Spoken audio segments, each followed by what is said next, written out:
ہے جو بہت سالوں سے ہے اور اوور نائٹ اس کی کوئی کریکشن نہیں ہے. اوور نائٹ ہم اس کو ٹھیک نہیں کر سکتے, لیکن ہم وہ تمام اقدامات اٹھا رہے ہیں جس سے آنے والے سالوں میں وہ کم ہوگا اور انشاءاللہ تعالیٰ ختم ہوگا.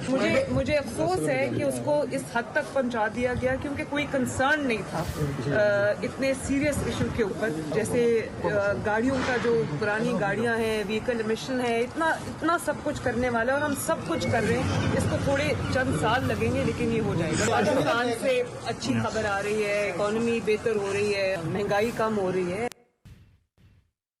مسئلہ ایسا ہے جو بہت سالوں سے ہے اور اوور نائٹ اس کی کوئی کریکشن نہیں ہے. اوور نائٹ ہم اس کو ٹھیک نہیں کر سکتے, لیکن ہم وہ تمام اقدامات اٹھا رہے ہیں جس سے آنے والے سالوں میں وہ کم ہوگا اور انشاءاللہ تعالیٰ ختم ہوگا.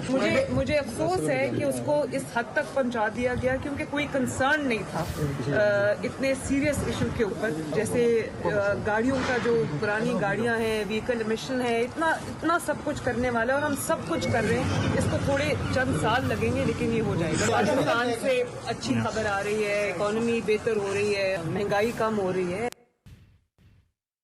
مسئلہ ایسا ہے جو بہت سالوں سے ہے اور اوور نائٹ اس کی کوئی کریکشن نہیں ہے. اوور نائٹ ہم اس کو ٹھیک نہیں کر سکتے, لیکن ہم وہ تمام اقدامات اٹھا رہے ہیں جس سے آنے والے سالوں میں وہ کم ہوگا اور انشاءاللہ تعالیٰ ختم ہوگا. مجھے افسوس ہے کہ اس کو اس حد تک پہنچا دیا گیا کیونکہ کوئی کنسرن نہیں تھا اتنے سیریس ایشو کے اوپر, جیسے گاڑیوں کا جو پرانی گاڑیاں ہیں, وہیکل ایمیشن ہے, اتنا سب کچھ کرنے والا ہے اور ہم سب کچھ کر رہے ہیں. اس کو تھوڑے چند سال لگیں گے لیکن یہ ہو جائے گا. پاکستان سے اچھی خبر آ رہی ہے, اکانومی بہتر ہو رہی ہے.